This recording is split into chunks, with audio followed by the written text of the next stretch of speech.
might just be me, said Ruby, staring into the sleek white cup of dark, steaming liquid the TARDIS console had just dispensed for her. This coffee tastes funny. The TARDIS only gave a low hum in reply. Funny? The Doctor was leaning against the console, tinkering with his sonic screwdriver, which, being curved and high-tech, resembled no screwdriver Ruby had ever seen.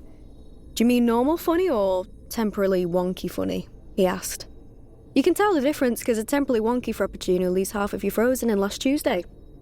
Normal funny, I think, said Ruby, leaning on the console beside him.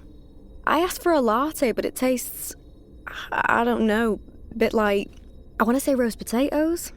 She offered her cup to him. Try some. The Doctor took a sip, lifting his gaze skyward in contemplation. Sunday roast in a cup, he said. Classy. He shot Ruby a glance.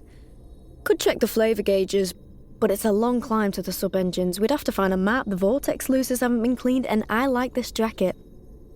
You can say you just like the Sunday roast coffee flavour, Ruby grinned. I won't mind. You got me, the Doctor grinned back. I'll make you a tea if you like. Just let me finish scattergraphing the spacelot hyperdrive. You know, sometimes I think you make this stuff up just to see if I'll notice, said Ruby. She motioned to a big red button in the middle of the twinkling lights and tantalising levers on the console, pulsing with an eerie crimson light. Is that the spacelot thingy? No, but it does something very important. Yeah?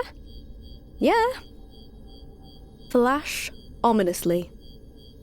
All right, Ruby laughed, then pointed to a large yellow light next to her leg, which had begun to blink in rapid succession. What's that one mean?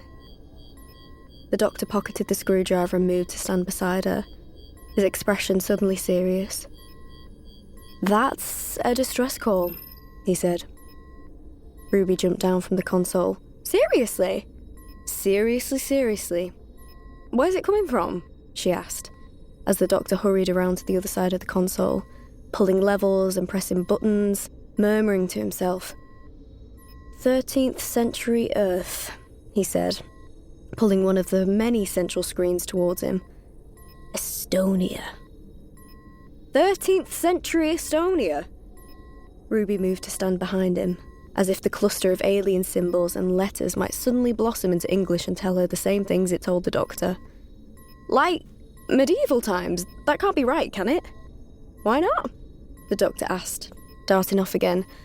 Little tiny planet in the middle of nowhere, practically the only populated thing for miles and miles, basically a magnet for all kinds of things. Yeah, but medieval aliens, knights and horses and castles. Ships have been landing on Earth for centuries, Rubes. Really? Like what?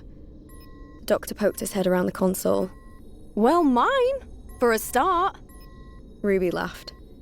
So it's a crashed ship on a medieval Earth. That's got to be weird for everyone. Weirder than weird, the Doctor agreed. They're probably lost, frightened, need some help. He paused, his hand rested on a lever. Ready to find out? She smiled. It's what we do, right? Bingo! He pulled the lever. Ruby grabbed the console, her knees buckling as the TARDIS rumbled to life with a familiar screech. The shaking lasted only a few short seconds. Ruby pictured them whirling through 1,000 different time periods, 1,000,000 different possible places to land, bouncing through the vortex like a tiny cosmic ping-pong ball. Time and time again she tried to imagine what lay beyond the TARDIS doors in moments like these. But sometimes it felt better not knowing. Finally, the room juddered to a halt. The console stopped flashing and Ruby let out a long breath, sweeping the hair out of her eyes with a laugh. Right! The Doctor leapt back from the console and darted towards one of the corridors leading off through the TARDIS. Where are you going? Ruby asked. To grab a winter coat, he called over his shoulder. Medieval Estonia, not known for its rolling beaches and humid climes. Do you want anything? Oh, I'm good, thanks. Ruby rolled her shoulders and started towards the doors. I could do with the fresh air.